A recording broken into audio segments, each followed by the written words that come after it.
Nalazimo se u jednom od najstarijih beogradskih zdanja, u Muzeju Vuka i Dositeja.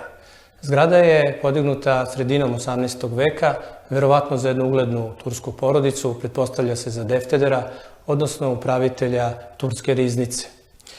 Urađena je u tipičnom tursko-balkanskom stilu, bila je jedina zgrada spratne konstrukcije u ovom delu Dorćola koji se zvao Zerek. Zgrada je takođe prema običajima stanovanja bila podeljena na muški i ženski deo. Muški deo se zvao selamluk, a ženski haremluk. Iz tog razloga su se koristila dva odvojena ulaza, dva odvojena stepeništa i divanhane koje su bile predviđene za goste.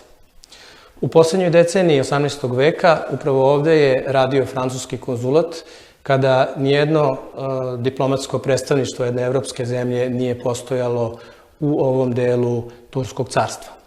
Stvari će se promeniti kada bude došlo do uspeha Prvog srpskog ustanka koji je otpočeo 1804. godine u Orašcu i kada je Beograd oslobođen 1806. godine od turske vojske.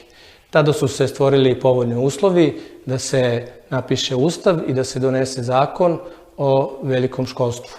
Naime, do tada je, kako piše u memoarima Protemate Nenadovića, bilo moguće učiti u manastirima ili kod pojedinih sveštenika. Međutim, tada školstvo prelazi u državne ruke, a zahvaljujući Dositeju Obradoviću i Ivanu Jugoviću u Beogradu je 1808. godine osnovana velika škola kao jedna najznačajnija visokoškolska ustanova. Škola će raditi upravo ovde u zgradi Muzeja Vuka i Dositeja od 1809. do 1813. godine i oni koji bi završili postajali bi državni činovnici ili pisari. Uslovi za upis u školu su bili da đaci znaju da čitaju i pišu i da računaju. Imali su raznovrsne predmete od istorije preko zemljopisa, geometrije, moralnih pouka, zatim fehtovanja, odnosno egzicira sa puškama i mačevima. Takođe su učili državno i međunarodno pravo, krivično pravo, a među učenicima, osim Vuka Stefanovića Karadžića, bili su i Lazar Arstenijević, poznatiji kao Batalaka, koji će kasnije biti istoričar i ministar prosvete.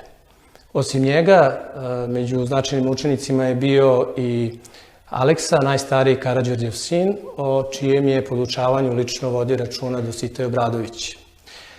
Među učenicima je takođe bio i Jovica Milovanović, bratanac Mladena Milovanovića, koji je bio predsednik Sovjeta, zatim Ilija Čarapić, sin Vasilija Vase Čarapića, koji će kasnije postati i jedan od upravitelja Beograda. Škola je radila do 1813. godine, dakle do propasti Prvog srpskog ustanka, ali će kasnije ova škola biti uzor za formiranje i univerziteta u Kneževini, a Vuk Karadžić je u svom prvom srpskom rječniku iz 1818. godine pod odrednicom škola upravo naveo ovu školu kao jednu od najznačajnijih i do tada nepostojećih u Srbiji kao školu koja je pružala široko obrazovanje.